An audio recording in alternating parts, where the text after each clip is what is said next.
Hello to all my friends out there and to my foes. Um, I just wanted to do a video today about fighting my way back to the Philippines. I'm Monty Crew. Hi, and I'm Argel Crew. We're a married couple living in the Philippines. We will be covering topics about everyday life here in the Philippines. Tap that subscription button, tap that bell notification so you don't miss out on anything. So I'll start out. Me and Argel got married in 2018, and I stayed here for a year and like 2 months after we got married, and I had to leave when she was 5 months pregnant and go back to Orlando, where I was from, because my guys were having a field day with my business. They were doing jobs and not telling me about it, pocketing the money. Sold a brand new flatbed trailer I had. Me not knowing about it, I trusted these guys. They'd worked for me for years. That's just the way things go sometimes. So I ended up having to go back home, straighten that out, fire them, start over again with a new crew and train them. And I was hoping I'd be able to come right back, and then COVID hit and I got stuck. So my daughter was born without me being here. My wife had to go through that all by herself. And that was tough on her and me. I wanted to be here, see my child born. Then, so I continued to work there for about over 2.5 years. And I sent money back here, so Argel built a home here for us. And she kept track of all the contractors and painters and plumbers and you name it. She did a wonderful job. It's not a big place because I wasn't able to afford to build a big place, but she did a really good job with the money I sent her. I'm really happy with our home here. Then I had to stay, there for that time because of COVID. So I was finally able to get things straightened out and had some new guys, a new crew that I could leave the company with for a few months while I came here So the idea was to come for 2 months and then go back at it. So I came here, and 3 days after I got here, I had a stroke. And I was able to come in the house and recover from that and felt okay. Then about 5 days later, me and my wife went down to Martesian Beach to see her sister here in Bacong, and got kind of hot there, so I decided to go up to the Octagon restaurant here, and we sit down and have dinner and cool off, and had the fan turned on me, and moved to another chair where I could get more fan, and took a drink of orange soda, and just boom, I was out on the table for, my wife said over 45 minutes, and having a major heart attack. Woke up, spew all over the place. But actually, the owner there thought I was drunk, and my wife had to explain to him what was going on. So he offered to help, not the owner, but the manager. You have to excuse my brain. Sometimes it doesn't always work the way I want it to. But so that's a little bit of the story, and I was able to get back here. So I spent 5 months here, and then decided to go back home and maybe just sell my business. And I lived in a 28-foot RV, and I figured I'd get rid of that and my truck and what have you there, all my tools and stuff. So ended up selling it to the guys that work for me on payments. Hopefully that works out. With the camper, I was able to sell it for enough to where I could pay for the van that we have now. That's almost dollar for dollar, the price that I paid for it. Over there, I was getting really, really depressed because it was bad. I had my wife here to cook for me, and she took care of the house and whatever. And it's a flat surface pretty much in here, so I can go to the bathroom or get around or whatever. When I went back to Orlando, I had to walk up the stairs to get in the camper and go down the stairs to get out. It was a real thing to get to the bathroom. My truck happened to be broke down. The guys had driven it, and the rear end went out of it, so I had nothing to drive when I was there, and nobody really around there that I was close friends with. I had about 4 good friends there, and they all passed away in their 50s, and so I was kind of by myself. Then I had, of course, I had my wife to talk to every day and stuff, but it's still rough. You know, she's my daytime was her nighttime, and she has a full-time job just taking care of her 2-year-old, you know, running around the house. So I was getting a little depressed. It was rough, and I was just kind of feeling like, you know, since I had the stroke, what good am I to anybody? But then I had a real good friend, not a real good friend at the time, but somebody told this fellow that I was having a rough time there in the USA. And so he started calling me. He's a truck driver over the road. His name was Roy. And he proved to be a very good friend of me and talked me through a lot of the bad, negative thoughts I was having at the time. So big shout out to him, and we are very good, close friends now. It's a little rougher now to talk because it's in reverse again, you know. His daytime is my nighttime, but we still stay in touch every day. So to all those of you that are out there and you're fighting depression or loneliness, and you know, I know it can be tough. I never went through it in my life, ever. You know, I might have a gloomy day. I went through a divorce. That was kind of rough, but you know, as far as depression, deep, dark depression, I never ever had to deal with any of that stuff.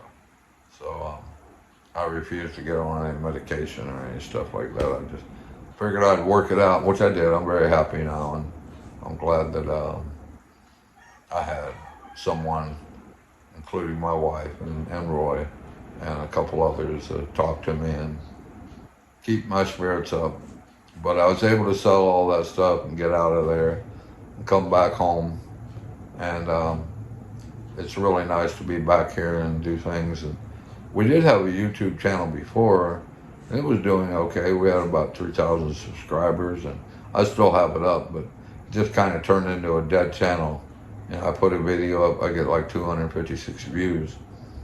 And I know that was because I had about 256 loyal subscribers. The rest of them had went away. So I talked to my dear friend Paul, and I'd helped him, you know, a little bit getting started. And he told me, he said, you know, Monty, I'll just start over. Just start with a brand new channel and whatever. I didn't, when I was back in Orlando working, I didn't want to make videos about the Philippines, and I didn't live in the Philippines. I just felt like that was cheating. So anyway, that's a little bit of my story and what happened, and now I'm back and I'm very happy. And one thing I can tell you guys that are in the States or in Europe or Australia or what have you, you know, you may be lonely over there because, you know, most of us has worked our behinds off most of our lives to take care of our families. And it's really hard to, you know, except for brothers and sisters and stuff like that, and sometimes even that's a challenge, to keep friends. You know, you're all, you know, I remember at one point I was cleaning office buildings all night, coming home, sleeping a couple hours, and going out and building fence all day. And then go right back to doing the office cleaning, you know, just to survive. And so I didn't have a lot of close friends. I had a few, and they all kind of passed away in their 50s. And alcoholism and smoking, which I do smoke, but I did quit alcohol about 40 years ago. So anyway, you know, that was tough. But you know, when you come over here and you're retired, you have more time, you go to a few of the restaurants here and there, and you'll meet friendly people, and you'll meet good guys and you'll meet bad guys. So you just have to kind of, you know, move your way through that. And then you'll end up with some really, really good friends. I would say I've got a handful of friends. You know, you can always count your friends on one hand. I'd say my hand's pretty much full right now. I've got some really good friends over here. Um, I got some ones that are, but you know, I love it here. I love the people. When you don't really realize when you're over here how great it is. Everyone's smiling. Everyone's happy. I mean, I was at McDonald's downtown one day doing my get to here, and there were some boys sleeping on some cardboard out in front of the building. You know, they're totally homeless, probably don't have any money to eat or food. And they woke up, and I was sitting across the street waiting for them to get started. And these guys are like waving, "Hey, good morning, sir," and big smiles on their faces and stuff. I was like, good Lord, what do you have to be happy about there? Well, they're happy to be alive. And so I didn't really realize it until when I told you I had to go back when my wife was 5 months pregnant. I flew back and went to Chicago. And there was this lady in the line. I went to a little restaurant there in the airport, Kenny Rogers, something or other, I think. And Kenny Rogers Roasters. So anyway, this woman was screaming at somebody on the phone, and every kind of F word, and just, oh my God, it was just horrible. And I was like, why in the hell did I leave the Philippines to come back here? I just, everybody, even in Orlando, you look at people, they won't look at you. You smile at somebody, it's no good. If you smile at a female, of course, she thinks you're trying to talk to her, and she's really, like this. You hold the door open for a female at a store over there, and, what are you doing? I even had a lady, it was pouring down rain, cats and dogs, and she was trying to unload some stuff out of the trunk of her car to go into an office building, and I was cleaning the office building, and I held up an umbrella over top of her. She pushed the umbrella away from me and told me, "Leave me alone. I'm an independent woman and I don't need no man." I was like, okay, good Lord, all right, so that's one thing that life is much different here. That most of the females that I've met and dealt with are very, very sweet, and the men as well. And I will tell you, as far as Filipinos, I've had one instance with a Filipino guy that was off his rocker and crashed into our van and all this stuff. But during the years that I've spent here and the time that I've spent, back and forth, I've never really had, other than that, never really had an issue with any Filipinos. I have had some issues with expats. Some of them think they come over here and they want to reinvent themselves, and instead of being a guy that worked in a steel mill all their life, they were in the black ops and they worked for the CIA and all that good stuff. So sometimes I can get to be, boom, on your brain just listening to some of that stuff. And then you got some of those fellows that they don't listen to what you have to say. They only think about what they have to say next. So if you try to question them or anything about what you just talked about, they have no clue, because only in their brain is what's coming out of their mouth next. And I even had one person that I was acquainted with, I was trying to say something after I'd heard like 6 stories of his, and he was like, "I have something to say." I was like, good Lord, you just say it, then I'll see you later. But yeah, it's, you got good and bad, everything and everywhere. And I'll be doing some other videos of, my opinions, which don't amount to much, but about some different topics here in the Philippines. And it will never be to where I'm trying to pick on a Filipino over an American or whatever, what have you. I mean, people are people no matter where they are in the world. There's good and there's bad, and then there's the ugly. You just have to deal with it. So if you've gotten this far of the video, I really appreciate you listening.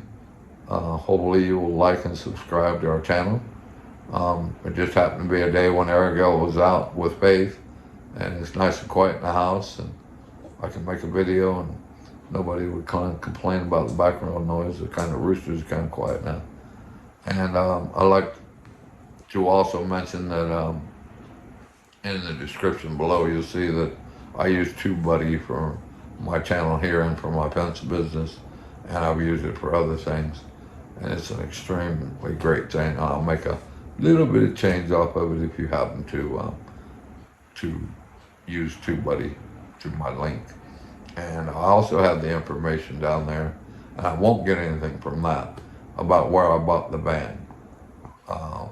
The man Nino there has just been amazing with me and so super nice. And I couldn't have asked for a better person to buy a vehicle from. He's been in business a long time.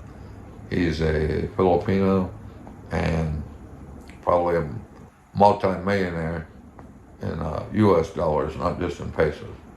And he got there because he's a good businessman and he treats his customers like gold. So anyway, if you are headed here or whatever, you might take a look at that link, and he has a Facebook page and an email where you can get in contact with him. I just, I'm in the near future going to do a video with him about his operation in Cebu and the one here in Valencia.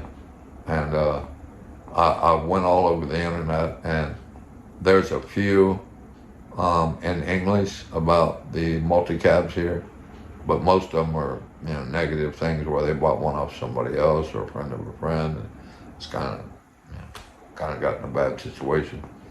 But there are good reputable companies you can buy from, and he's one of them. So I want to make a video with him in English. So explaining where the tire is, where the battery is, where you can get this, how much it is to rebuild a motor and transmission in one. And, it's a 660 motor. It gets like 60 miles a gallon if you're not running the AC. And, my truck in Orlando got about 7 to 9 miles to a gallon on a good day. So anyway, might want to check that out. Anyway, thank you so much for watching. Thank you so much for my loyal subscribers. I really, really appreciate you guys. Love to everyone.